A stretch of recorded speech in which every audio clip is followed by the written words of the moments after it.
The NBA Finals are over, and now it's time to get into the NBA offseason news, which actually started in April with the announcement of a new collective bargaining agreement in the NBA, which has a lot of rules that will actually come into effect starting next NBA season that will probably impact your favorite team. So if you would like to know more about it, make sure to give this video a thumbs up or a thumbs down because it's your thumb, and let's go ahead and get into it.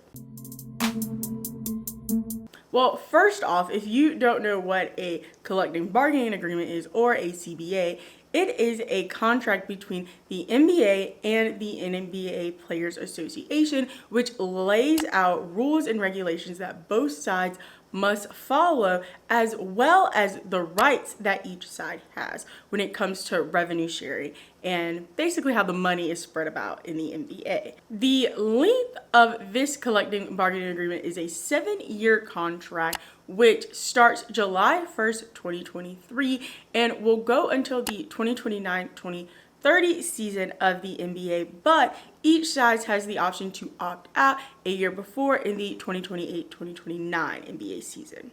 What makes this CBA completely different than past ones is the way that they have really started cracking down on some of the things we have seen in the NBA previously. One has been how teams have been able to get over the salary cap in the NBA. And the salary cap is how the NBA splits its revenue, which is 50-50 between owners and players. And that number is created by a projection of the amount of revenue in the following season, which comes out to be about 43% of basketball related revenue that is split between both sides. Since the NBA is a soft cap league, which means that there's no hard definite stop and people can go over, they can just go over with a luxury tax.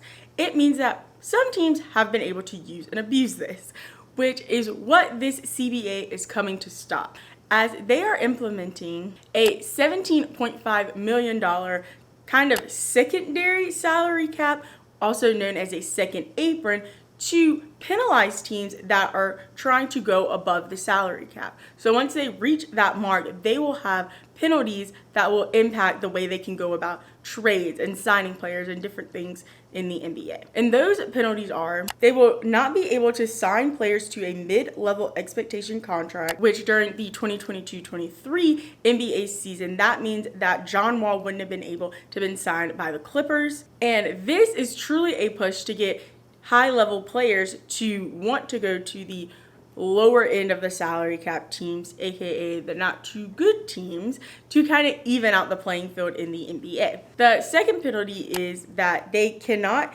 take in more salary than they are sending out. The third is they cannot trade first round picks 7 years in the future anymore. The fourth, they cannot trade cash deals, which means you can't buy picks during the draft if you are above that $17.5 million secondary salary cap. And finally, they cannot sign buyout deals during this season, which an example of this for the 2022-23 season would be Russell Wilson getting signed by the Clippers, as the Clippers chose to buy him out of his deal with the Lakers. This rule is truly put in place to penalize teams who have the ability to go above and beyond that salary cap because their owner is more willing to invest in their teams, which these teams currently in the NBA are the Warriors, the Clippers, the Bucks, the Phoenix Suns, and the Dallas Mavericks. Another big part of the contract situation in the NBA in the upcoming season is that veteran extensions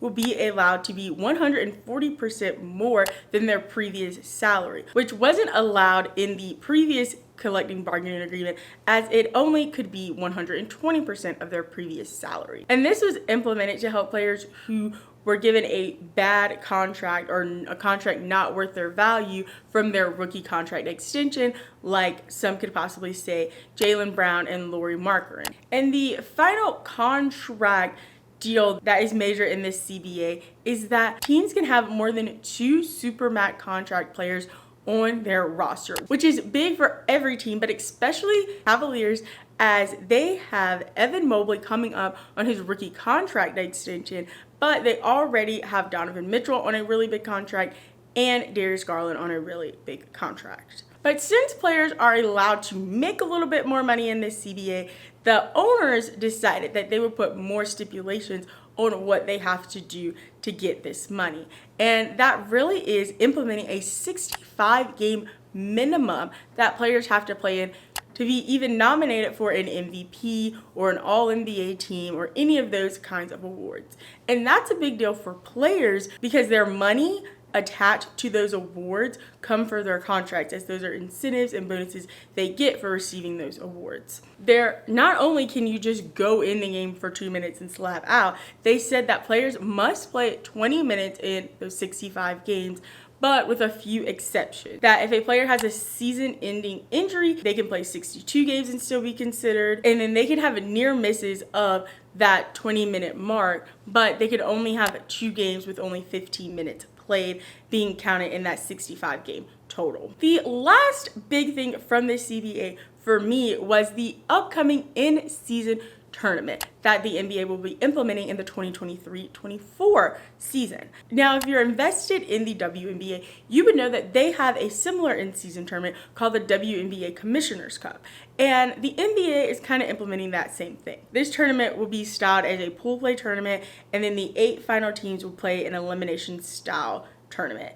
These games will start in November and be scheduled into their regular schedule to go along with their normal 82-game season.